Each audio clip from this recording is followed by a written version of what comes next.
دویم هدف یې دا ده چې کومې مروجې جامې وي چې څومره درنه او سنګینه جامه کومې وي هغه باید واغوندي. اوس موږ تاسې چېرته که یو څوک یو عزتمن سړي ته ورځي، یو وزیر ته، یو معین ته، یو ادارې ته ورځي، نو اکثر خلک داسې دي چې هغه یا پګړۍ په سر که پګړۍ نه نو خولۍ خو یې په سر که خولۍ نه یې په سر نو هغه چې کوم کرکټر باندې روان یې شرمېږي غوندې نو کول نه دي په کار. ځکه د نن سبا زمانې ځوانانو دا شی څنګه شوی ده، دود او دستور یې شوی ده چې هغوی بس د سرتور سر ګرځېږي نو ګټه به پکې لیدلې وي. نو خدای جل جلاله دې د هغوی په عمرونو کې برکت واچوي او الله دې ټول امت ته هدایت وکړي چې د خپل خواږه پیغمبر صلی الله علیه وسلم دا مبارک او خواږه سنت عملي کړي. السلام علیکم ورحمۃ اللہ وبرکاتہ.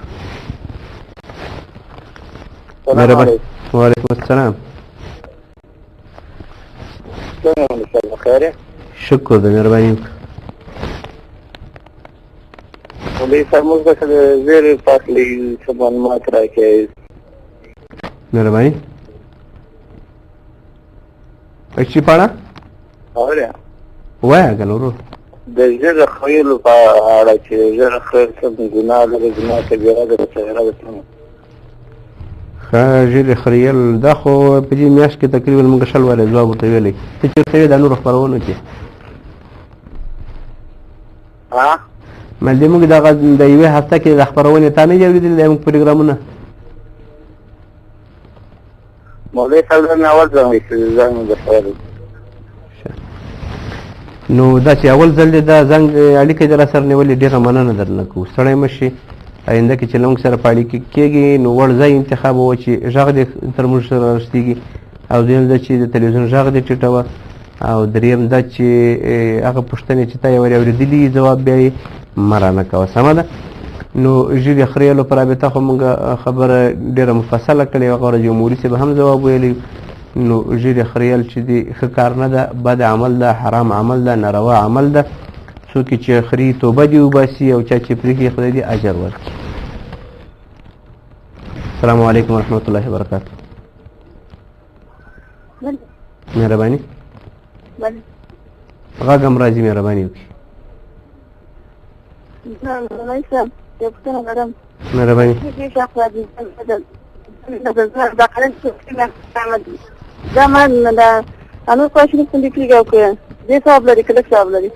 پوه نه شوم خوراک په پوښتنه دې پوه نه شوم، بیا راته ووایه. دا قرآن شریف قلمي قرآن شریف مې اخیستی ده وایم تا لږ ثواب لري که ډېر ثواب لري؟ دا نور دې نه ده زده دا نور. نو هغه چې وایي څنګه یې وایي؟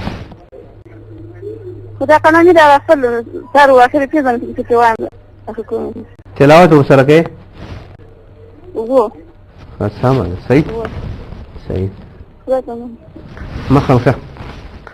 خورې خدای جل جلاله دې تاسې دا عمل درنه قبول کړي، دا ښه عمل ده.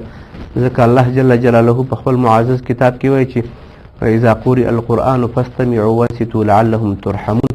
کله چې د خدای جل جلاله کلام ویل کېږي، قرآن کریم ویل کېږي، نو تاسو بیا غلي چوپ ورته کښېنئ، شاید چې خدای په تاسې رحم وکړي.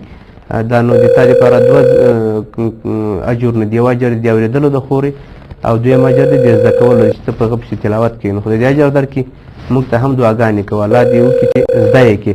نو د قلمي قرآن کریم نه تاسې هدف دا مه کوئ چې ایله بېله یې بس موږ بې که کش کوو هغه به راته وایي که کوم ټکی موږ نه پاتې سه هغه ټکي بیا وسروئ بیا یې وایي بیا خیر دی. یوه ورځ 100 آیاتونو 50 آیاتونو باندې مه کش کوئ چې تلاوت وکړئ. تاسې انتخاب وکړئ چې سورة فاتحه پرځن په یوه میاشت کې تاسې ترې زده کړئ. که هماغه رقم یې زده کړئ مشکل نشته. د قرآن کریم زده کول خو ډېر اسانه کار ده. الف چې ته وایي بې د ټول قرآن کریم کې همدا څو حروف دي، 40 حروف دي.